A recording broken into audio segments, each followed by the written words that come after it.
কিরে এই ফুটো কিরে ঢামড়া চোদা ওঠ রে। হাট মারা আমার মারা দাদু মরে গেছি মারা, এইভাবে বেঁচে থেকে যায় নাকি মা? আরে গুলমারি ওঠ মারা, মারা সেই থেকে আবার শুয়ে গেছে মালমুল খেয়ে। আমি সবাই মরা মরা পুরনো হয়ে গেল, আমরা বাড়ি যাচ্ছি, চোদনা মারা ঘুমিয়ে গেছে। কে রে মা? হ্যাঁ কে তুই? আমার দাদুকে নিয়ে আয় মা, তারপরে উঠবো। আরে ঢ্যামনা দাদু ক্লিয়ার হয়ে গেছে না, ওদের বাড়ি চলো, অনেক হয়েছে। কি বলছি মা, দাদু ক্লিয়ার?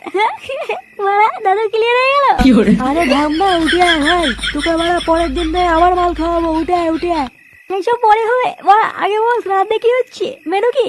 দেখেছি মারা এইসব মাথা কি দেখে কি বলতে হয় বলতো মারা, 2 ঘন্টা হয়নি এখনো বুড়ো মরেছে আর চোদনা এখনই বলছে মেনু কি। হ্যাঁ কেন ওরা ভুল কি বলেছি? হ্যাঁ ওরা বুড়ো গেছি তো গেছি, তাই বলে কি শ্রাদ্ধ খাবো নাকি? হ্যাঁ যাই হোক ওরা বেশি কথা বলাবো না, হয় আমার দাদুকে নিয়ে, নাহলে ওরা বল মেনু কি হচ্ছে। ও বলতে না এই মালটাকে তুলে নিয়ে চলো, নাহলে আজকে বাড়ি যাবে না।